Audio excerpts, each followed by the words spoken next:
हैं जयपुर, जहां artificial intelligence नवाचार शिखर सम्मेलन आयोजित किया गया। सीएम बोल रहे तो घर परिवार में रिश्तेदार में अगर कोई डॉक्टर होता है तो सबसे पहले फोन उसको लगता है। भाई साहब, कोई भी होगा घर में, रिश्तेदार होगा, भाई होगा, चाचा होगा, बेटा होगा, ताऊ होगा, उसको फोन करते हैं, ऐसे ऐसे हो गया, क्या करना है। और आप यही हाल आपका है। अब कहीं की कोई दिक्कत आती है तो सबसे पहला फोन आपको आएगा, यह उसका मन का विश्वास होता है। और जब उसके मन का विश्वास ये होता है, क्योंकि ये उन्हीं का नहीं है, यह उस समाज को दिशा देने का बात है कि आप समाज को दिशा देने का काम करते हैं। और इसलिए मैं कहना चाहता हूं मेरे भाई और बहनों, अगर अच्छा होगा तो जीवन भर वो बात को याद रखेगा, जीवन भर अपनी आने वाली पीढ़ी से कह करके जाएगा कि हमारे सीए साहब वो थे, उन्होंने ये कहा, उस दिन से मेरा कारोबार अच्छा चला है, मेरे को ये अच्छी बात उन्होंने कही है। इसलिए कभी भी कोई बात हो तो आप उनसे बात कर सकते हैं, उनके यहां इस तरह की बात है, तो आपका एक ग्राफ भी बढ़ाने का काम करते हैं। दूसरा वो होता है, किसी कारण से अगर हमने उसको गलत ट्रीट कर दिया तो इसको भी कहने में वो नहीं छूटता है। वो कहता है कि मैं वहां गया, मेरा ऐसा हो गया, पहले उन्होंने ये छोटा रास्ता बता दिया और छोटे रास्ते में फंस गया और फिर मैं फंसता ही चला गया। ये भी वास्तविकता है मेरे भाई, ये भी वास्तविकता है।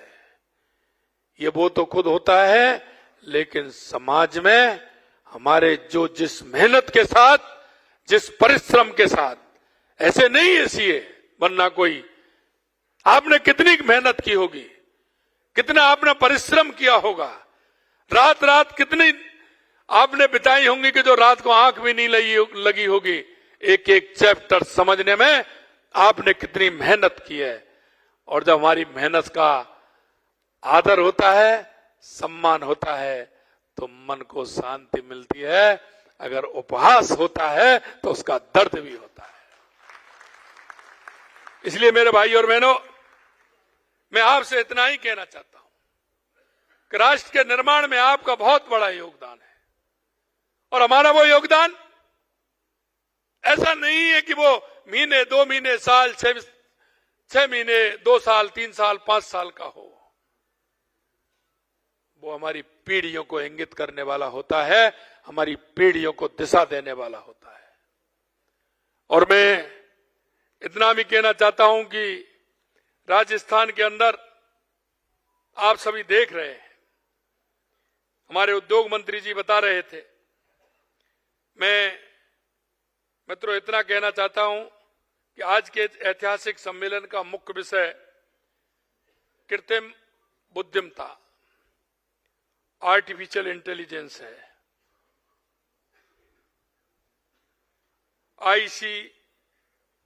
AICA GPT का सफल शुभारंभ निश्चित रूप से एक युगांतकारी परिवर्तन भी है और मील का पत्थर भी है। आने वाले समय में हम किस तरह से इसको और महत्वपूर्ण बना सकते हैं, यह दुधारी तलवार भी है।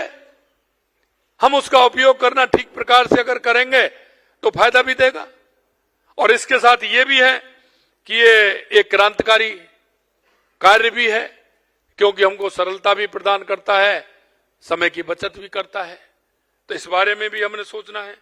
जो हमारे काम करने के तरीके, सोचने के अंदाज और जीवन यापन के तरीके बदल रहे हैं, और बदलते हुए युग में भारत में AI क्षेत्र में तेजी से पहचान बना रहा है।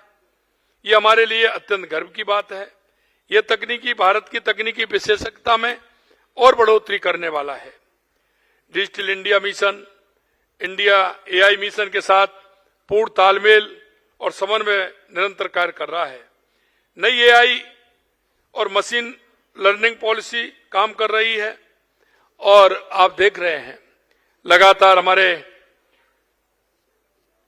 जिस तरह से देश आगे बढ़ रहा है, हमारा देश अगर हम अर्थव्यवस्था की बात करें तो 11वें पायदान पे था, हम 5वें पायदान पर आए, आज हम 4थे पायदान पे हैं और आने वाले समय में दुनिया की तीसरी शक्ति बनेंगे। ये भी उसमें आपका बहुत बड़ा योगदान है। मित्रों, मैं आपसे एक ही बात कहना चाहता हूं और आपके माध्यम से वो राजस्थान की मिट्टी की जो खुशबू फैला रहे हैं उनसे भी आपके माध्यम से मैं कहना चाहता हूं। आपने देखा हमने राइजिंग राजस्थान किया और वो राइजिंग राजस्थान में 35 लाख करोड़ के ज्यादा के हमारे एमओयू हुए। उसका कारण ये नहीं है, उसका कारण यह है कि राजस्थान में हर क्षेत्र में बहुत बड़ी संभावना है, बहुत बड़ी संभावना है। आप कोई भी क्षेत्र देख लीजिए, चाहे हमारा पर्यटन का क्षेत्र हो, चाहे हमारा अगर हम कहें माइनिंग का क्षेत्र हो, कृषि का क्षेत्र हो, उद्योग का क्षेत्र हो। अलवर आरजीएचएस के सुचारू संचालन के लिए चिकित्सा विभाग ने सख्त कदम उठाते हुए विभिन्न गड़बड़ियां करने पर 2 आयुर्वेद, 3 एलोपैथी डॉक्टरों और 4 कार्मिकों को निलंबित किया। चिकित्सा एवं स्वास्थ्य अधिकारी योगेंद्र शर्मा ने बताया कि काफी समय से आरजीएचएस में विभिन्न स्तरों पर गड़बड़ी की शिकायतें आ रही थी। इन शिकायतों की जांच के बाद 9 कार्मिकों को निलंबित किया गया। अलवर में आरजीएचएस कार्ड का दुरुपयोग कर अनुचित लाभ लेने के मामले में पीएचईडी के एक सरकारी कर्मचारी समेत उसके साथी और दवा विक्रेता के खिलाफ कोतवाली थाने में मामला दर्ज हुआ है।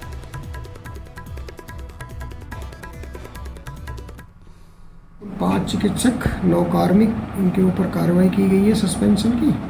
इनमें से जो 2 चिकित्सक हैं वो अलवर के हैं, एक बीबी रानी खैरतल तिजारा के हैं, 2 आयुर्वेदिक चिकित्सक जयपुर के हैं और इसी तरह से 9 विभिन्न जगहों के कार्मिक हैं। और आरजीएचएस योजना का जो अनुचित लाभ उठाया गया है या उनके जो भी कार्ड है उस कार्ड के ऊपर अनावश्यक रूप से दवाइयाँ लिखी गई हैं और कई जगह दवाइयों की जगह अन्य सामग्री का उपयोग में लेने की भी चर्चा हो रही है। तो इसमें जो भी जानकारी है वह जयपुर से ही प्राप्त हो रही है, क्योंकि आरजीएचएस योजना का जो संचालन है वो राज्य स्तर से ही किया जाता था। सीएमएचओ को अभी इसमें अधिकार दिए गए हैं, तो उसके बाद हम इसका सफल संचालन की कोशिश करेंगे और सभी डॉक्टर्स को ये हिदायत देंगे कि किसी भी तरह की अनावश्यक दवाएं, जांचें आदि नहीं कराई जाए। तो वहीं अजमेर में ऑटो यूनियन की हड़ताल के चलते शहर में सभी ऑटो के पहिए थम गए हैं। चालकों ने वर्दी परिवर्तन से नाराज होकर ऑटो खड़े कर दिए और साथ ही किशनगढ़ स्थित फिटनेस सेंटर अजमेर करने की मांग की गई। इसी के चलते सैकड़ों ऑटो चालकों ने कलेक्ट्रेट पर पहुंचकर विरोध जताकर अपनी मांगें भी रखी हैं। ये तस्वीरें भी आप देखिए अजमेर की।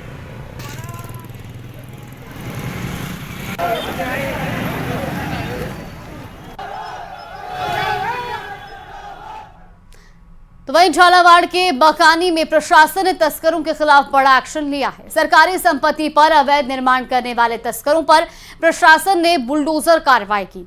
आज सुबह पुलिस और प्रशासन पूरे जाप्ते के साथ मौके पर पहुंचा और अवैध निर्माण को ध्वस्त कराया। प्रशासन ने तस्कर सरफराज और शरीफ के अवैध निर्माण को बुलडोजर चलाकर ध्वस्त किया है। सरफराज को पिड़ावा थाने में एनडीपीएस मामले में गिरफ्तार किया गया था। जो बकानी क्षेत्र के निवासी हैं उनके द्वारा सरकारी संपत्ति पर कब्जे के मामले में आज प्रशासन के साथ पुलिस बल तैनात रहा। प्रशासन द्वारा आज सरकारी संपत्ति पर जो उन्होंने अवैध निर्माण किया था उसको ध्वस्त किया गया। सरफराज जो है वो हाल में ही एनडीपीएस तस्करी के 2 मामलों में 23 जुलाई को पाटन और पिड़ावा के मामले में अरेस्ट हुआ था और अभी हाल में इसकी हिस्ट्री शीट भी खोली गई है। तो वहीं डीग जिले के नगर कस्बे में डीएपी खाद को लेकर सुबह से ही किसानों की क्रय विक्रय ऑफिस के बाहर भीड़ जमा रही। किसानों का आरोप है कि सभी कर्मचारी लेट आ रहे हैं। जब खाद के कट्टों की पर्ची काटनी चालू की तो हजारों किसान जमा हो गए। अगर ये सुबह 7 बजे से खाद के कट्टे बांटना चालू करते तो इतनी भीड़ नहीं लगती। किसानों ने यह भी कहा कि अगर समय पर अधिकारी अपना काम शुरू करते तो ये समस्या नहीं होती। हर वर्ष फसल की बुआई के समय ये समस्याएं देखने को मिलती हैं, जिसको लेकर ना तो प्रशासन कोई ठोस कदम उठाता है और ना ही सरकार।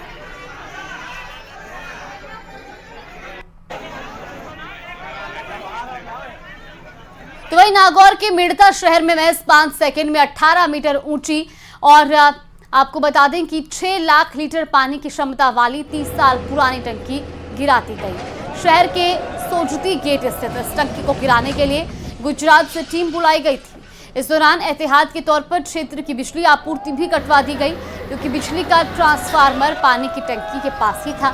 सहायक अभियंता राठौड़ ने बताया कि ये टंकी जर्जर होने की वजह से लंबे वक्त से नकारा पड़ी थी। इसी को लेकर ये पहल की गई और इस पानी की टंकी से जुड़े जोन क्षेत्र को अन्य उच्च जलाशय शंकर जी की बाड़ी और पुराना अस्पताल के पीछे स्थित पानी की टंकी से जोड़ दिया गया था, ताकि जल आपूर्ति सुचारू बनी रहे।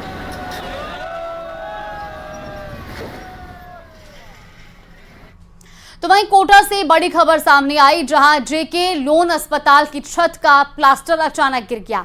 अस्पताल के फर्स्ट फ्लोर पर स्थित प्रसूता वार्ड में ये घटना हुई। तो वहीं घटना के दौरान वहां मौजूद बेड पर भर्ती प्रसूता बार बार बच गई। बीती रात हुई घटना के बाद प्रसूता को दूसरे बेड पर शिफ्ट किया गया।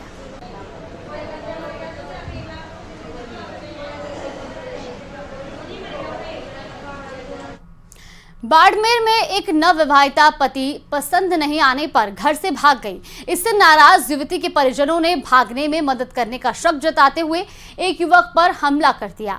हाथ तला टोल नाके के पास उसकी नाक काट दी, जिससे वो गंभीर रूप से घायल हो गया। घटना की सूचना मिलते ही सदर थाना पुलिस मौके पर पहुंची और घायल को राज्य के जिला अस्पताल पहुंचाया, जहां प्राथमिक उपचार के बाद जोधपुर रेफर कर दिया गया। तो वहीं पुलिस ने अलग अलग टीमें बनाकर आरोपियों की तलाश भी शुरू कर दी है।